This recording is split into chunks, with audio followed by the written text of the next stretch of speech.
پروردگار بحروں پر۔ اعوذ باللہ من الشیطان الرجیم، بسم اللہ الرحمن الرحیم۔ ان اللہ وملائکتہ یصلون علی النبی یا ایہا الذین آمنوا صلوا علیہ وسلموا تسلیما۔ اللہم صلی علی سیدنا و نبینا و شفیعنا و مولانا محمد وعلی آل محمد وبارک وسلم۔ محترم خواتین و حضرات، السلام علیکم۔ پیام صبح کے ساتھ ایک بار پھر حاضر میں ہوں آپ کا میزبان انیق احمد۔ جمعہ اور ہفتہ 2 دن پیام صبح میں سوال و جواب کے لیے ہوتے ہیں۔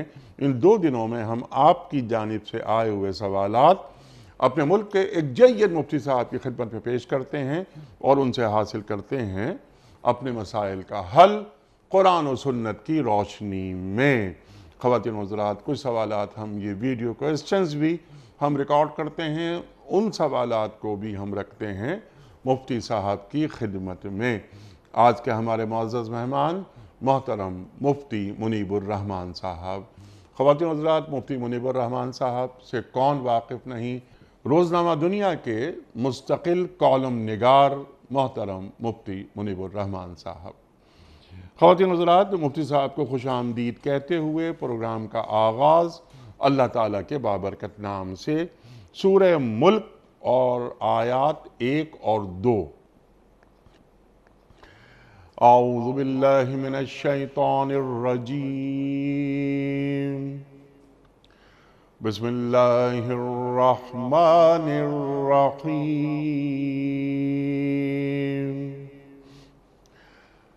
تبارک الذی بیدہ الملک وہو علی کل شیء قدیر، الذی خلق الموت والحیاة لیبلوکم ایکم احسن عملا وَهُوَ الْعَزِيزُ الْغَفُورُ۔ صدق اللہ العظیم۔ نہایت بزرگ و برتر ہے وہ جس کے ہاتھ میں کائنات کی سلطنت ہے اور وہ ہر چیز پر قدرت رکھتا ہے، جس نے موت اور زندگی کو ایجاد کیا تاکہ تم لوگوں کو آزما کر دیکھے تم میں سے کون بہتر عمل کرنے والا ہے، اور وہ زبردست بھی ہے اور درگزر فرمانے والا بھی۔ صدق اللہ العظیم۔ خواتین و حضرات، محترم مفتی صاحب کی خدمت میں آج کے پروگرام کے حوالے سے پہلا سوال اعجاز حسین صاحب کا ہے، اعجاز حسین حیدری صاحب بھکر سے۔ ان کا سوال یہ ہے کہ تمام عبادتوں کا سرچشمہ اور زینت دعا کو کہا گیا ہے، آخر کار اس کی عظمت اور رفعت کا راز کیا ہے؟ بسم اللہ الرحمن الرحیم۔ انیق احمد صاحب، حدیث پاک میں دعا کو عبادت ہی قرار دیا گیا ہے، کیونکہ ایک حدیث میں ہے کہ الدعاء هو العبادہ، دعا عبادت ہی ہے۔ دوسری حدیث پاک میں فرمایا کہ الدعاء مخ العبادہ، دعا عبادت کا جوہر ہے، مغز ہے، نچوڑ ہے۔ بندگی یا عبادت عبد اور معبود کے درمیان ایک رشتے کا، ایک تعلق کا نام ہے، لیکن جو عبادات مشروعہ ہیں، مفروضہ ہیں، مسنونہ ہیں، متعینہ ہیں، ان کے ادا کرنے کا طریقہ کار ان کے آداب شریعت نے مقرر کر دیے ہیں، اور ان کے اوقات بھی شریعت نے مقرر کر دیے ہیں۔ ٹھیک۔ ان کے اندر جو فرائض، واجبات یا سنن و مستحبات ہیں ان کو بھی شریعت نے بیان کر دیا ہے۔ جو مفسدات و مکروہات ہیں ان کو بھی شریعت نے بیان کر دیا ہے۔ سو انسان عبد اس بات کا پابند ہے کہ جب وہ مقررہ مفروضہ عبادت ادا کرے تو شریعت کی شرائط کے مطابق، حدود و قیود کے مطابق ادا کرے۔ مثلا ہمیں نماز میں قرآن کی تلاوت بھی کرنی ہوتی ہے، تسبیحات بھی پڑھنی ہوتی ہیں، تشہد یا رکوع میں دعائے قنوت بھی پڑھنی ہوتی ہے، اور ضروری نہیں کہ ہر انسان ان کے معانی سے، مطالب سے آگاہ ہونا چاہیے، ہر ایک کو کوشش کرنی چاہیے۔ لیکن دعا اور عبادت میں فرق یہ ہے کہ دعا کے لیے اللہ تبارک و تعالی نے کوئی وقت مقرر نہیں فرمایا، کسی خاص زبان کی پابندی نہیں لگائی، کوئی خاص ضابطے مقرر نہیں فرمائے، آداب ضرور بیان کیے گئے ہیں۔ لہذا بندہ اپنی مادری زبان میں بھی اپنے رب سے ہم کلام ہو سکتا ہے، اپنے رب کی بارگاہ میں اپنی حاجات بیان کر سکتا ہے، اس سے اپنی حاجات مانگ سکتا ہے۔ یہاں تک کہ اگر کوئی گونگا ہے اور گفتار پر، گویائی پر، تکلم پر قادر بھی نہیں ہے، اور وہ اپنی زبان حال سے اللہ سے مرادیں مانگتا ہے، تو کسی کو خبر نہیں کہ اس بے زبان کی دعا زیادہ اللہ کی بارگاہ میں مقبول ہوئی یا اس کی ہوئی جو فصاحت و بلاغت سے مانگ رہا ہے۔ لہذا دعا بندے اور رب کے درمیان ایک بے ضابطہ اور ایک بے تکلف رابطے کا نام ہے، تعلق کا نام ہے، اور اس کے اندر جو حضوری کی کیفیت پیدا ہوتی ہے، تضرع کی کیفیت پیدا ہوتی ہے، انسان اپنے آپ کو بے کس سمجھ کر، بے بس سمجھ کر، معذور سمجھ کر، محتاج سمجھ کر، ضرورت مند سمجھ کر، اور اللہ کی ذات کو داتا اور عطا کرنے والا اور قادر مطلق سمجھ کر اس سے مانگتا ہے، تو اس سے ایک عجیب اعتماد پیدا ہوتا ہے بندے اور رب کے درمیان۔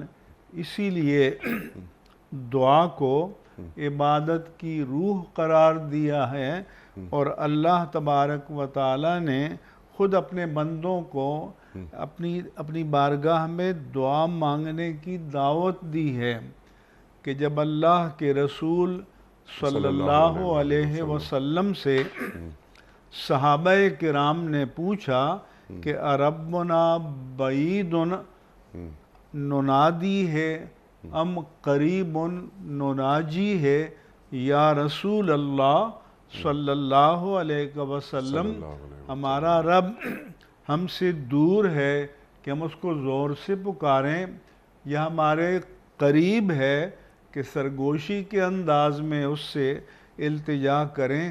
تو اللہ نے فرمایا کہ وَإِذَا سَأَلَكَ عبادی فانی انی قریب اجیب دعوت الداع اذا دعان۔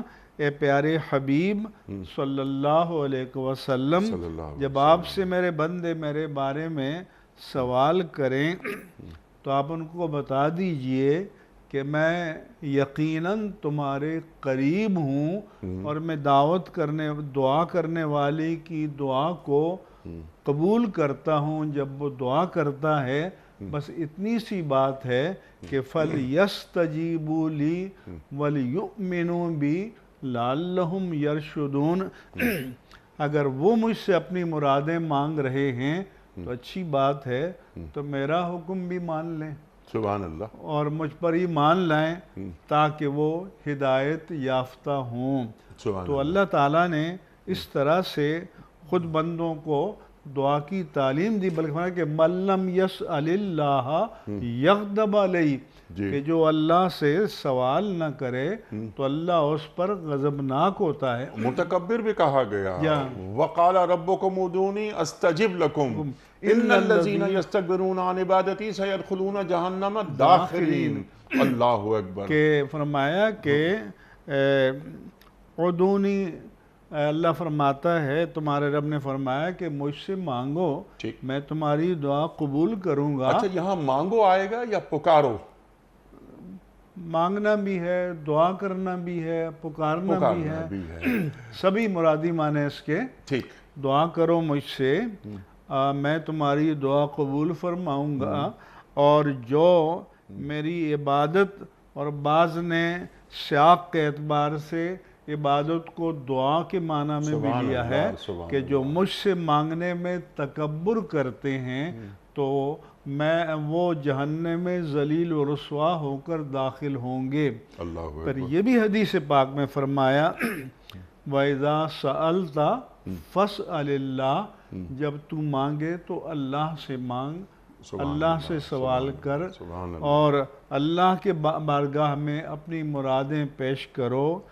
بعض حدیثوں میں یہ بھی آیا کہ رات کے پچھلے پہر اللہ تبارک و تعالیٰ کی رحمت بندے کو پکار پر کر کہتی ہے کہ الا من مسترزق فارزقہ، ہے کوئی مجھ سے کشادگی رزق کا سوال کرنے والا کہ میں اسے رزق وافر عطا کروں۔ الا من مستشف فاعافی، ہے کوئی مجھ سے شفا کا طلبگار کہ میں اسے بیماری سے شفا عطا کروں۔ الا من مبتلا فاعافی، ہے کوئی مبتلا مصیبت کہ میں اس کی مصیبت کا درماں کروں۔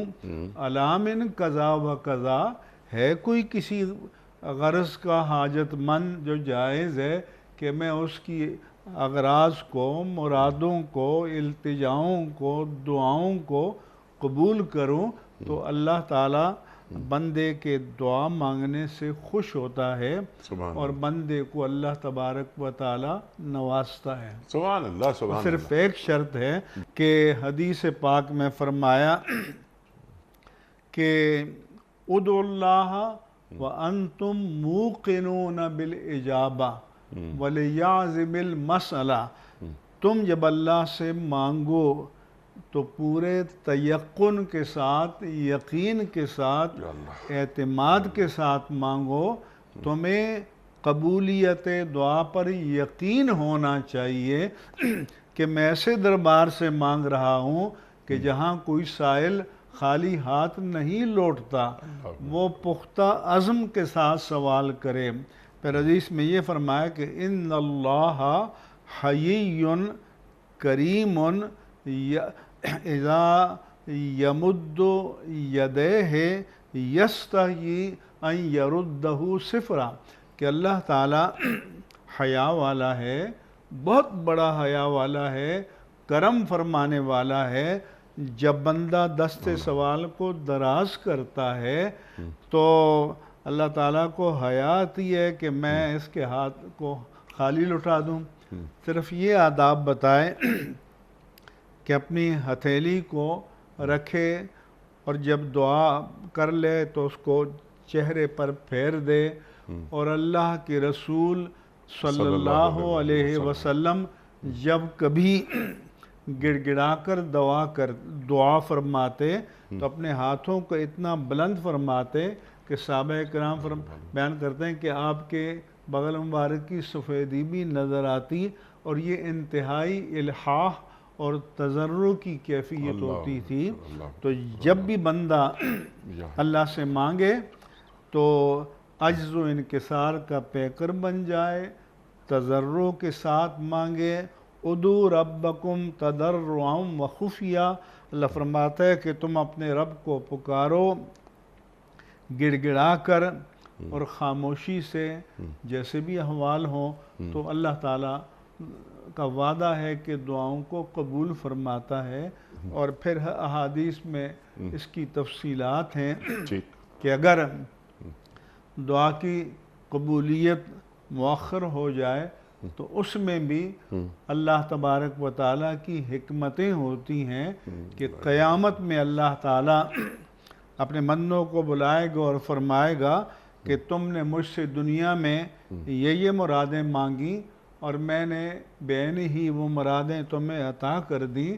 پھر فرمائے گا کہ تم نے مجھ سے دنیا میں یہ مانگا، میں نے تمہاری مطلوبہ مراد تو پوری نہیں کی لیکن اس سے بہتر فلاں نعمت تم کو عطا فرمائی۔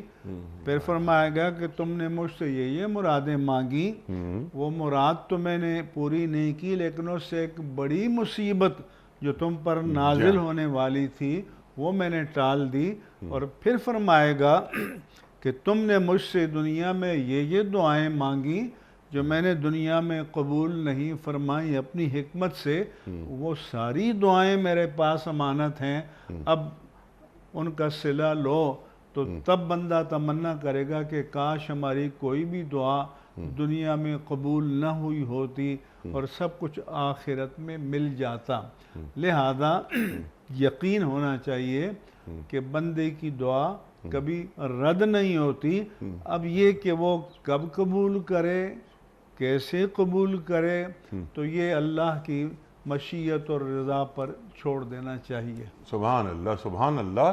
لیکن دعا مانگنے کا عمل ترک نہیں کرنا چاہیے۔ بالکل نہیں، دعا مانگتے رہنا چاہیے، جب بھی موقع ملے جی اللہ تعالیٰ سے سوال کرتے رہنا چاہیے، اللہ تعالیٰ اس سے خوش ہوتا ہے۔ سبحان اللہ، سبحان اللہ۔ اللہ تعالیٰ اس سے خوش ہوتا ہے، وہ علیم ہے، وہ خبیر ہے، جو ہمیں اور آپ کو چاہیے اس کے علم میں ہے، لیکن وہ یہ چاہتا ہے کہ اس سے مانگا جائے، اس سے پکارا جائے۔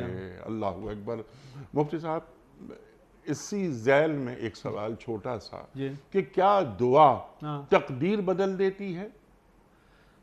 حدیث پاک میں آیا ہے کہ جو بندہ یہ چاہتا ہو ان یزاد فی رزق ہی و ینسا لہ فی عمر ہی، کہ جب بندہ چاہتا ہے کہ اس کے رزق میں اضافہ ہو، اس کی عمر دراز ہو، تو فَلْيَكْثُرِ الدُّعَاء، وہ کثرت سے دعا مانگے۔ اور یہ بھی حدیث میں پاک میں آیا کہ الدعاء یرد القضاء، دعا قضا کو ٹال دیتی ہے۔ تو اس پر بعض لوگوں کو عقلی اعتبار سے شاید تردد ہوتا ہے کہ دعا قضا کو کیسے ٹال دیتی ہے۔ تو حضرت عمر فاروق رضی اللہ تعالیٰ عنہ اپنے عہد خلافت میں جب فتح بیت المقدس کے سفر پر جا رہے تھے، اور آپ کا معمول یہ تھا کہ راستے میں دائیں بائیں جو بستیاں آتیں ان کے اندر جاتے اور لوگوں کے احوال معلوم کرتے، ان کی ضروریات معلوم کرتے۔ تو ایک بستی کے قریب آئے، امواس نام تھا، وہاں طاعون کی وبا پھیلی ہوئی تھی اور مشورہ کیا گیا کہ امیر المومنین بستی میں جائیں یا نہ جائیں۔ تو آپ نے جو سینئر صحابہ کرام تھے ان سے مشورہ کیا کہ جاؤں یا نہ جاؤں۔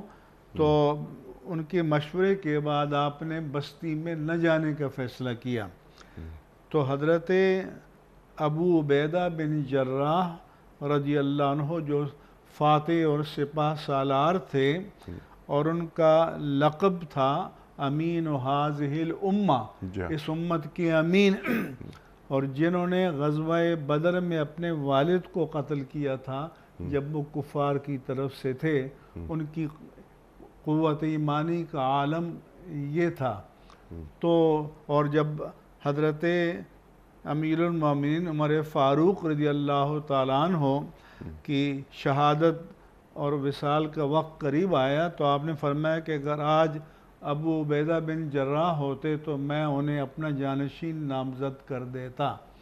تو انہوں نے حضرت عمر سے فرمایا کہ افرارم من قدر اللہ، عمر اللہ کی تقدیر سے بھاگ کر جا رہے ہو؟ انہوں نے بڑا پیارا جواب دیا، نام فرارم من قدر اللہ الی قدر اللہ، اللہ کی تقدیر سے بھاگ کر اللہ کی تقدیر کی پناہ میں جا رہا ہوں۔ سبحان اللہ، سبحان اللہ۔ اور پھر حضرت عبد الرحمن بن عوف کو پتہ چلا تو انہوں نے فرمایا کہ میرے پاس اس حوالے سے حضور کا ایک فرمان موجود ہے کہ جب کسی بستی میں وبا آئے تو اندر والے باہر نہ آئیں اور باہر والے اندر نہ جائیں۔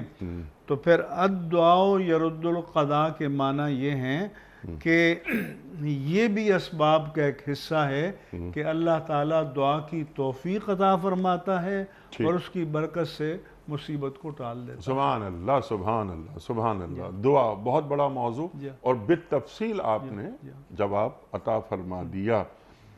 سید عمیر الحسن صاحب ہیں کراچی سے، ان کا سوال یہ ہے کہ ہمارے یہاں مفتی صاحب یسرنا القرآن یا نورانی قاعدے کے نام سے بچوں کو ایک ابتدائی قاعدہ پڑھایا جاتا ہے اور اس میں 6 کلمے لکھے ہوئے ہوتے ہیں، ان کلموں کی اصل کیا ہے؟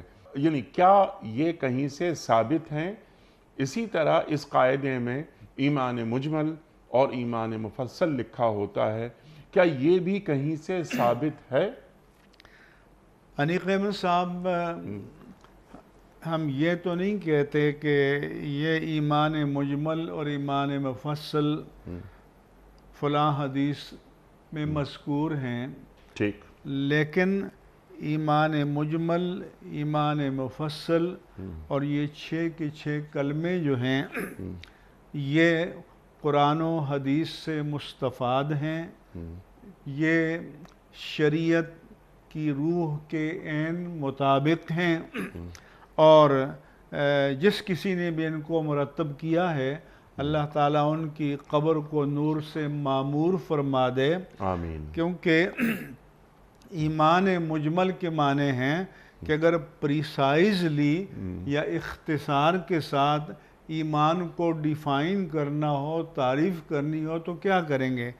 تو انہوں نے بتایا کہ آمنت باللہ کما ہوا باسمائہ وصفاتہ وقبلت جمیع احکامہ اقرار باللسان وتصدیق بالقلب، کہ میں ایمان لایا اللہ پر جیسا کہ وہ اپنی ذات و صفات میں ہے، اور میں نے اس کے تمام احکام کو قبول کیا، اس کا میں زبان سے اقرار کرتا ہوں اور دل سے تصدیق کرتا ہوں۔ اب یہ پوری شریعت کو شامل ہو جاتا ہے، کیونکہ جب ہم نے اللہ کے سارے احکام کو قبول کر لیا تو گویا جو شریعت کا ضابطہ اللہ نے قرآن کی صورت میں یا نبوی تعلیمات کی صورت میں ہمیں عطا کیا ہے، ہم نے اس سب کو غیر مشروط طور پر قبول فرما لیا۔ اسے بعض علماء نے فرمایا کہ ایک جملے میں اگر ڈیفائن کرنا ہو تو الایمان بالرسول وبما جاء بہ الرسول، کہ رسول پر ایمان اور جو کچھ رسول لے کر آئے اس سب پر ایمان۔ اب ظاہر ہے کہ توحید بھی رسول لے کر آئے، قرآن بھی رسول لے کر آئے، عقائد بھی رسول لے کر آئے، احکام بھی رسول لے کر آئے، تو یہ ایک جامع تعریف ہے۔ ایمان مفصل میں کہ آمنت باللہ وملائکتہ وکتبہ ورسلہ والقدر خیرہ وشرہ من اللہ تعالی والبعث بعد الموت، کہ اللہ پر ایمان، اس کے تمام ملائک پر ایمان، اس کے تمام رسولوں پر ایمان، اس کی نازل کی ہوئی تمام کتابوں پر ایمان، تقدیر پر ایمان، اور حیات بعد الموت یا قیامت پر ایمان۔ یہ سب ایمانیات کو اور عقائد کو جامع ہے، اور یہ قرآن سے ثابت ہیں۔ سورہ بقرہ آیت 177 میں اللہ تعالیٰ فرماتا ہے کہ لیس البر ان تولوا وجوہکم قبل المشرق والمغرب، کہ نیکی کا مرتبہ کمال یہ نہیں ہے کہ تم عبادت کے وقت اپنا رخ مشرق یا مغرب کی جانب پھیر دو، ولیکن البر من آمن باللہ والیوم الآخر والملائکۃ والکتاب والنبیین۔ نیکی کا مرتبہ کمال یہ ہے کہ ایمان لائے اللہ پر، قیامت کے دن پر، اس کے ملائک پر، اس کی نازل کی ہوئی کتابوں پر، اور سارے نبیوں پر ایمان لائے۔ اب یہ وہی سارے ایمانیات ہیں۔ اسی طرح سے سورہ بقرہ کی آیت 285 میں ہے کہ آمن الرسول بما انزل الیہ من ربہ والمؤمنون، آگے کل آمن باللہ وملائکتہ وکتبہ ورسلہ لا نفرق بین احد من رسلہ وقالوا سمعنا واطعنا غفرانک ربنا والیک المصیر۔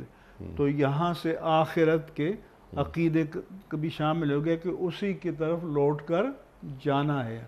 تو سمعنا واطعنا، اور یہ بھی اقرار ہو گیا کہ ہم نے اللہ تعالیٰ کے تمام احکامات کو تسلیم کر لیا۔ یہ بھی قرآن سے ثابت ہے۔ سورۃ النساء کی آیت 136 میں ہے کہ یا ایھا الذین آمنوا آمنوا باللہ ورسولہ والکتاب بالذی نزل علی رسولہ والکتاب الذی انزل من قبل، اور کہ ایمان لایا میں، اے مومنو ایمان لاؤ اللہ پر اور اس کے رسول پر، اس کی نازل کی ہوئی کتابوں پر، اور ان کتابوں جو اس نے اپنے رسول آخر الزماں پر نازل کی، اور ان کتابوں پر بھی جو آپ سے پہلے نازل کی۔ اور پھر فرمایا وَمَن يَكْفُرْ بِاللَّهِ وَالْمَلَائِكَةِ وَمَلَائِكَتِهِ وَكُتُبِهِ وَرُسُلِهِ وَالْيَوْمِ الْآخِرِ، کہ جو ان ایمانیات میں سے کسی ایک کا انکار کرے وہ بہت دور تک گمراہی میں چلا گیا۔ یہاں یہ بتانا بھی ضروری ہے کہ مومن ہونے کے لیے ان تمام ایمانیات پر ایمان لانا ضروری ہے، اور اگر کسی ایک کا انکار کر دے تو کافر ہونے کے لیے وہی ایک کافی ہے۔ ایمان کہتے ہیں ایسی تصدیق جازم کو، قطعی کو، یقین راسخ کو کہ جو نہ کسی کے شک ڈالنے سے زائل ہو، اور ایسے یقین قطعی کو ایمان کہتے ہیں کہ کوئی طمع ہو یا لالچ ہو یا خوف ہو وہ اسے اس جادہ مستقیم سے ہٹا نہ سکے، جیسا کہ اللہ نے فرمایا کہ ان الذین قالوا ربنا اللہ ثم استقاموا، کہ بے شک جن لوگوں نے ایک مرتبہ کہہ دیا کہ ہمارا رب اللہ ہے تو پھر اس پر ڈٹے رہے، جمے رہے، ثابت قدم رہے، اور کبھی بھی ان کے قدم ڈگمگائے نہیں ہیں۔ سبحان اللہ۔ اسی طرح سے جو یہ 6 کلمے ہیں یہ بھی ثابت ہے۔ لا الہ الا اللہ قرآن میں ہے، محمد الرسول اللہ قرآن میں ہے، اور حدیث پاک میں ہے کہ جو بیت اللہ کا طواف کرے 7 چکر لگائے اور کوئی دنیاوی کلام نہ کرے اور یہ پڑھے کہ سبحان اللہ والحمد للہ ولا الہ الا اللہ واللہ اکبر ولا حول ولا قوت الا باللہ، تو جو یہ پڑھے تو اس کے 10 گناہ معاف ہو جائیں گے، 10 نیکیاں ملیں گی، 10 درجے بلند ہو جائیں گے۔ یہ بھی حدیث سے ثابت ہے۔ ٹھیک، چوتھے کلمے کے بارے میں بھی حدیث، یہ چوتھا ہے۔ 5واں کلمہ جس کو ہم کلمہ استغفار کہتے ہیں کہ استغفر اللہ ربی من کل ذنب اذنبتہ عمدا او خطأ سرا او علانیتا واتوب الیہ، کہ میں اللہ سے بخشش مانگتا ہوں ہر اس گناہ کی جس کا میں نے قصداً ارتکاب کیا ہو یا خطاً کیا ہو، پوشیدہ کیا ہو یا کھلے عام کیا ہو، اور میں اس سے اللہ تعالیٰ کی بارگاہ میں توبہ کرتا ہوں۔ پھر وَمِنَ الذَّنبِ الَّذِي أَعْلَمُ وَمِنَ الذَّنبِ الَّذِي لَا أَعْلَمُ إِنَّكَ أَنْتَ عَلَّامُ الْغُیُوبِ وَلَا حَوْلَ وَلَا قُوَّةَ إِلَّا بِاللَّہ، جو گناہ میں جانتا ہوں اس سے بھی معافی مانگتا ہوں، اور جو میں نہیں جانتا یا نادانستہ کر دیے ہیں ان سے بھی معافی مانگتا ہوں۔ تو یہ استغفار کا جامع کلمہ ہے۔ چھٹے کلمے کے بارے میں جس کو کلمہ رد شرک کہتے ہیں کہ اللہم انی اعوذ بک من ان اشرک بک شیئا انا عالم بہ، کہ میں اے اللہ میں تجھ سے پناہ مانگتا ہوں کہ میں کسی چیز کو جسے میں جانتا ہوں تیرے ساتھ شریک ٹھہراؤں، اور پھر فرمایا کہ وَأَسْتَغْفِرُكَ لِمَا لَا أَعْلَمُ بِهِ، کہ جسے میں نہیں جانتا، وَتُبْتُ عَنْهُ، میں نے اس سے توبہ کی، وَتَبَرَّأْتُ، اور میں نے برات کا اعلان کیا، من الکفر والشرک والکذب والنمیمت والبدعت والفحشاء والبہتان والمعاصی کلہا، تو کہ اے اللہ میں کفر سے، شرک سے، جھوٹ سے، غیبت سے، چغلی سے، بدعت سے، بے حیائی کی باتوں سے، بہتان ترازی سے، ساری معصیتوں سے تو اس سے معافی مانگتا ہوں۔ اسلم، تو میں اسلام لایا، وَأَقُولُ لَا إِلَٰهَ إِلَّا اللَّهُ محمد رسول اللہ، میں اقرار کرتا ہوں۔ تو یہ پوری دین کی روح جو ہے ان 6 کلمات میں شامل ہیں، اور میں کہتا ہوں کہ چلتے ہوئے بھی اگر کسی کو اللہ توفیق دے تو ان کلموں کو کلمات پڑھتے رہنا چاہیے۔ سبحان اللہ، سبحان اللہ، سبحان اللہ، سبحان اللہ۔ اس سے پہلے کہ ہم ویڈیو کوئسچنز رکھیں آپ کی خدمت میں، غلام نبی صاحب کا سوال ہے لاہور سے۔ بعض سرکاری عمال کو تحائف دیے جاتے ہیں، کیا ایسے تحائف وصول کرنا جائز ہیں؟ اسی طرح جدید دور میں سربراہان مملکت و حکومت اپنے ملک کے دورے پر آنے والے دوسرے ممالک کے سربراہان مملکت و حکومت کو تحائف دیتے ہیں، ان کی ملکیت کا شرعی حکم کیا ہے؟ کیا کوئی سربراہ مملکت ان میں مالکانہ تصرف کر سکتا ہے؟ حدیث پاک میں آتا ہے، ابن اللتبیہ صحابی تھے، آپ نے ان کو عامل زکوٰۃ بنا کر بھیجا، کیونکہ اس زمانے میں جو اموال باطنہ سونا چاندی کی زکوٰۃ اسٹیٹ لیول پر نہیں لی جاتی تھی، اموال ظاہرہ 2 طرح کے تھے، ایک تو زرعی پیداوار باغات، دوسرا مال مویشی، اونٹوں کے ریوڑ، بکریوں کے ریوڑ، بھیڑوں کے ریوڑ، تو ان کو سائمہ کہتے ہیں، جو چرنے والے مویشی ہیں، کیونکہ جو آج کل فارم کے مویشی ہیں، کیٹل فارم، یہ مال تجارت ہے، ان کی قیمت پر زکوٰۃ ہے۔ تو وہ جو سائمہ تھے، عامل وہ مال لے کر آئے اور آ کر بیت المال میں دیے اور کہا کہ ھذا لکا وھذا اہدی لی، یہ تو آپ کا مال ہے جو صدقے کا مال ہے اور یہ مجھے ہدیہ دیا گیا ہے۔ رسول اللہ صلی اللہ علیہ وآلہ وسلم غضب میں آئے، آپ نے خطبہ ارشاد فرمایا، حمد و ثنا پڑھی اور پھر فرمایا کہ تم اپنے ماں اور باپ کے گھر میں کیوں نہ بیٹھ گئے، پھر ہم دیکھتے کہ کون آ کر تمہیں ہدیہ دیتا ہے، یعنی یہ تو تمہارے اس منصب کی وجہ سے تمہیں دیا، اور ظاہر ہے کہ جو تمہیں پرسنل ہدیہ دے گا تو کوئی رعایت چاہے گا۔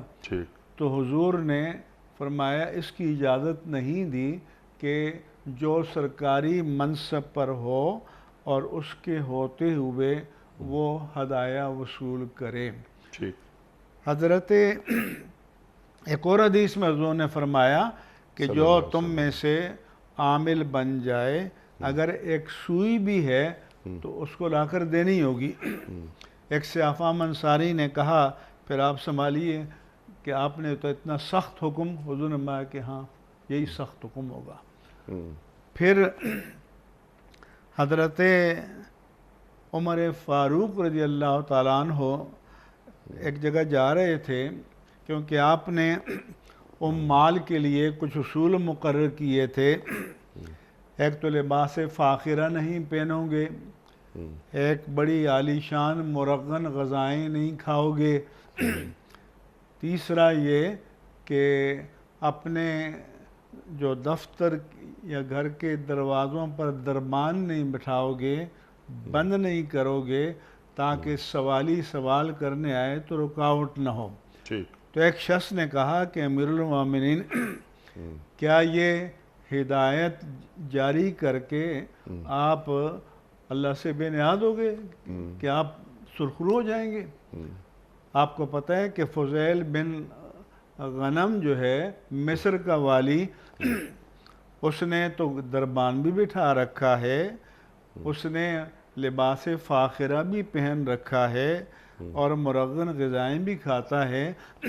تو آپ کے ایک ویجیلنٹ انسپیکٹر تھا محمد بن مسلمہ رضی اللہ عنہ، آپ نے فرمایا کہ جاؤ بھائی دیکھو چیک کرو، اگر ایسا ہی ہے تو پکڑ کر لے آؤ۔ اچھا، وہ گئے، ایسا ہی تھا، اسی حال میں پکڑ کر لے آئے۔ آپ نے اس کا لباس فاخرہ اتارا، اونی لباس پہنایا، بکریوں کا ریوڑ دیا، کہا کہ جاؤ پہاڑ پر چراؤ اس کو۔ اس نے کہا کاش میں اس سے پہلے مر جاتا۔ اس نے کہا تمہیں اس پر غیرت آ رہی ہے؟ تمہارے باپ کا نام غنم اس لیے ہے کہ وہ بکریاں چرایا کرتا تھا اور تمہاری سزا یہ ہے۔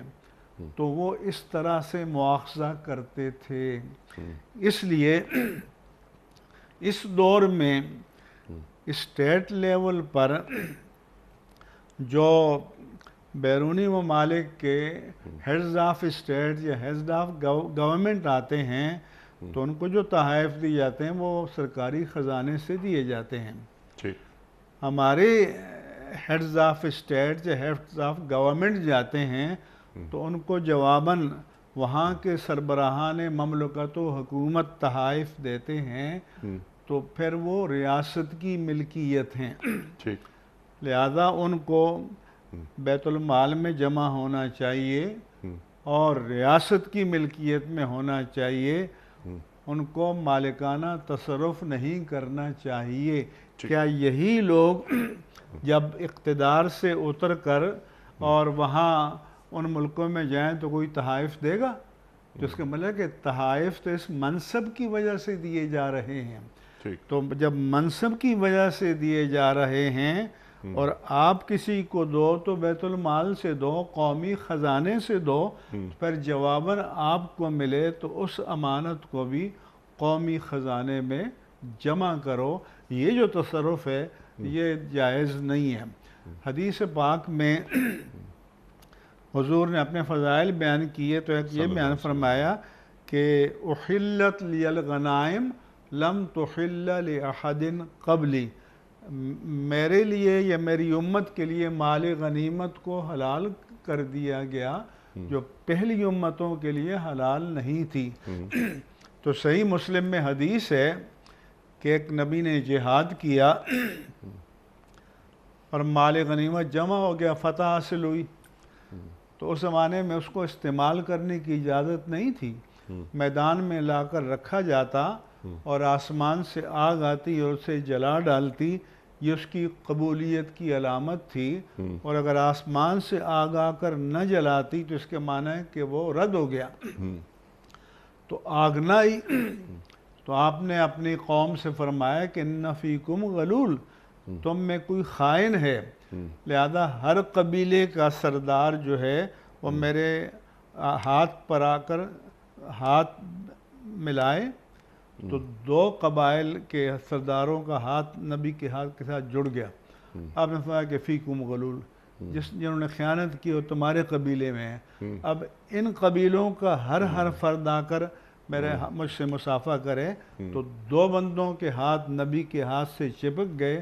آپ نے فرمایا کہ تم نے خیانت کی ہے۔ انہوں نے تسلیم کیا اور بیل کے سر کے برابر سونا کہیں لے جا کر چھپایا تھا، اس کو لا کر ڈھیر میں ڈالا، پھر آسمان سے آگ آئی اور اسے جلا ڈالا۔ ٹھیک ہے، تو سبق ہمیں یہ ملا کہ جو سربراہان مملکت کو جو تحفے ملتے ہیں وہ اسٹیٹ کی امانت ہوتے ہیں، ٹھیک ہے، بالکل۔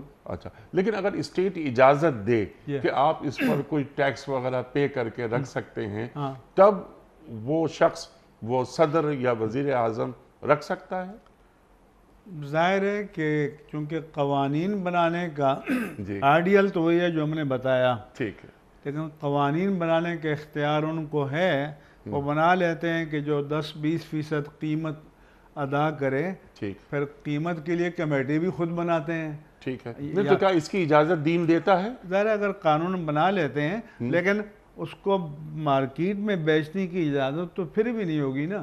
بھئی ٹھیک ہے، آپ سووینیر کے طور پر رکھنا چاہتے ہیں تو آپ نے رکھ لیا کیونکہ آپ کے ملک کا قانون اس کی اجازت دے رہا ہے، لیکن اگر وہی چیز جا کے بازار میں بیچ دی جائے تو یہ ہمارے ملک کی بھی توہین ہے اور جس نے تحفہ دیا ہے ان کی بھی توہین ہے کہ اس کی قدر نہیں کی گئی اور ایک قابل فروخت مال سمجھا گیا۔ لیکن آئیڈیل اور اخلاقی صورت یہ ہے کہ اسے بیت المال میں رہنا چاہیے، یہ دین ہمیں بتاتا ہے۔ ٹھیک ہے مفتی صاحب، کم از کم ایک آدھ سوال، ویڈیو کوئسچن آپ کی خدمت میں، جناب والا۔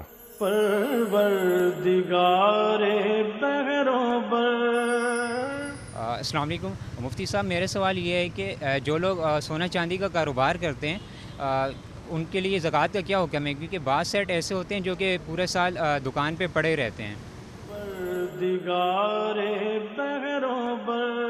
سونے اور چاندی کا کاروبار کرتے ہیں تو ان کے اسٹاک میں چاہے ٹکیا کی صورت میں یا تیار زیورات کی صورت میں جو بھی سونا یا چاندی ہے اس کی کل مالیت پر آج کی مارکیٹ ریٹ کے اعتبار سے زکوٰۃ واجب ہوگی اور اس کو دینی ہوگی، کیونکہ سونا اور چاندی اپنی خلقت کے اعتبار سے، نیچر کے اعتبار سے شریعت نے اسے مال قرار دیا ہے اور یہ کسی بھی حالت میں ہوں ان پر سال پورا ہونے پر زکوٰۃ واجب ہے۔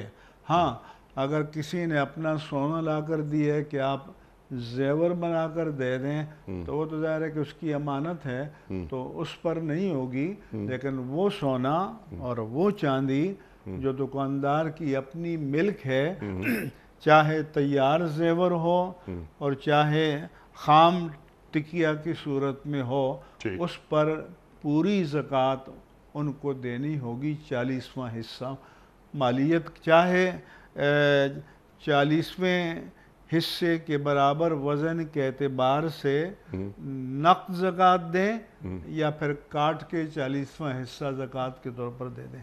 ٹھیک، جو ملک میں ہے اس پر زکوٰۃ دینی ہے۔ اگلا سوال مفتی صاحب کی خدمت میں۔ پروردگار بحروں پر۔ السلام علیکم مفتی صاحب، میرا سوال آپ سے یہ ہے کہ ایک جوان شخص اپنی قضائے عمری کی نماز بیٹھ کر ادا کر سکتا ہے؟ پروردگار بحروں پر۔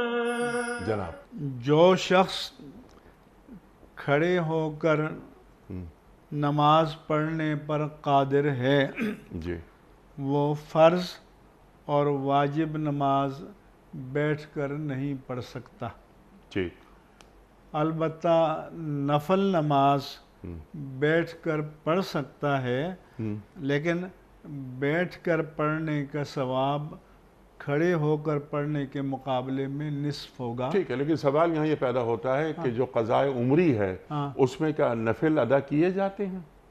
قضاء وہ تو فرض ہوتا ہے نا، جی، قضاء جو ہے وہ فرض نماز وہ ہے۔ فرض نمازیں ادا پہلے ہوتی تو یہ ان کی غلط فہمی دور کر دوں کہ قضاء عمری کے نام سے کوئی نماز نہیں ہے کہ کوئی یہ سمجھے کہ ہم نے کسی خاص رات کو 2 4 10 20 رکعت نماز پڑھ لی تو ساری عمر کی نمازوں کی تلافی ہو گئی، ایسا ہرگز نہیں ہے۔ ٹھیک، عاقل و بالغ ہونے کے بعد جتنی نمازیں رہ گئی ہیں وہ سب اس کے ذمہ قضا ہیں، اور وہ حسب موقع حسب توفیق اس کو پڑھنی چاہیے، اور قضا صرف فرض کی ہوتی ہے اور واجب کی ہوتی ہے، سنن اور نوافل کی قضا نہیں ہوتی۔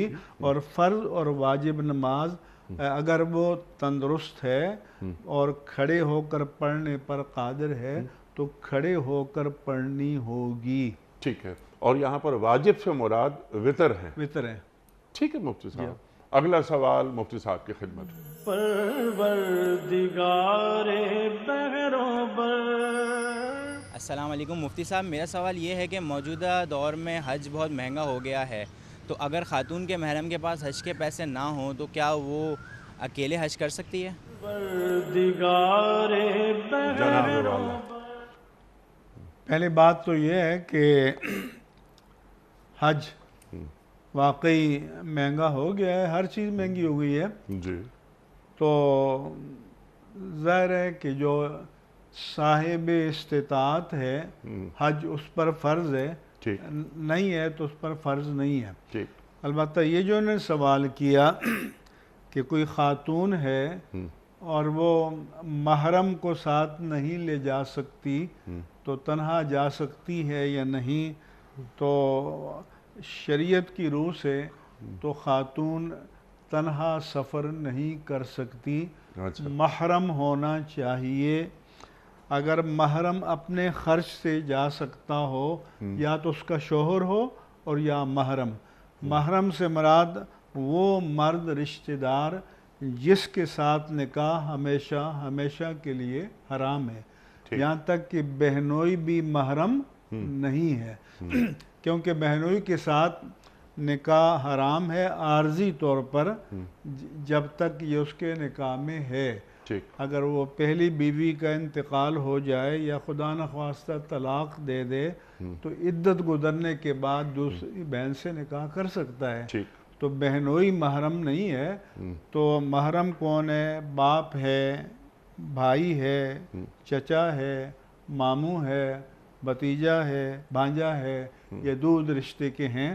تو اگر کوئی محرم اپنے خرچ پر جا سکتا ہے تو بہت اچھی بات ہے، اگر دستیاب نہیں ہے اور یہ اس کا خرچ نہیں اٹھا سکتی تو پھر اس پر حج نفس وجوب تے وجوب ادا نہیں ہے، پھر اس کو اپنے وصال سے پہلے حج بدل کی وصیت کرنی چاہیے اور اتنا پیسہ دے دینا چاہیے تاکہ کوئی ان کا حج بدل ادا کرے۔ ٹھیک، سبحان اللہ۔ اچھا، اس سے پہلے کہ پروگرام کا وقت مکمل ہو جائے، اگر چند خواتین ایک گروپ کی شکل میں حج پہ جانا چاہتی ہیں تو کیا انہیں اجازت ہے؟ شوافے کے ہاں یہ ہے کہ اگر گروپ کی شکل میں خواتین جائیں تو جا سکتی ہیں۔ ہماری فقہ حنفی میں اس کی اجازت نہیں ہے، اس میں ہے کہ محرم ہی ہو۔ اگرچہ سعودی عرب نے اب محرم کے بغیر اجازت دے دی ہے عورتوں کو سفر کرنے کی، لیکن ہمیں شریعت کے احکام کی پابندی کرنی چاہیے۔ مفتی صاحب آپ کا بڑا ممنون، بڑا شکر گزار، آپ تشریف لائے، اور ہمیشہ کی طرح آج بھی ہم نے آپ سے بہت سیکھا۔ خواتین و حضرات، جمعہ اور ہفتہ 2 دن سوال و جواب کے لیے ہم نے رکھے ہوئے ہیں۔ آپ کے سوالات آتے ہیں، انہیں ہم یکجا کرتے ہیں اور اپنے عہد کے ایک جید مفتی صاحب کی خدمت میں ان سوالات کو ہم پیش کرتے ہیں تاکہ ہماری دینی رہنمائی ہو سکے۔ ہمارے ذہنوں میں ابہام ہوتے ہیں، وہ ابہام روانہ ہو جائیں، تمام کنفیوژنز دور ہو جائیں، ذہن کی تمام گرہیں کھل جائیں۔ ہم مفتی منیب الرحمان صاحب کے ایک بار پھر شکر گزار۔ خواتین و حضرات، پیام صبح کا اختتام ہوتا ہے روزانہ ایک قول پر، اور وہ قول ہوتا ہے صاحب نہج البلاغہ امیر المومنین حضرت علی مرتضیٰ کرم اللہ وجہہ کا۔ آپ فرماتے ہیں، ہمیشہ سچ بولو تاکہ تمہیں قسم کھانے کی ضرورت نہ پڑے۔ ہمیشہ سچ بولو تاکہ تمہیں قسم کھانے کی ضرورت نہ پڑے۔ سبحان اللہ، سبحان اللہ۔ اپنے میزبان انیق احمد کو کل تک کے لیے اجازت دیجیے۔ خدا حافظ۔ پروردگار بحروں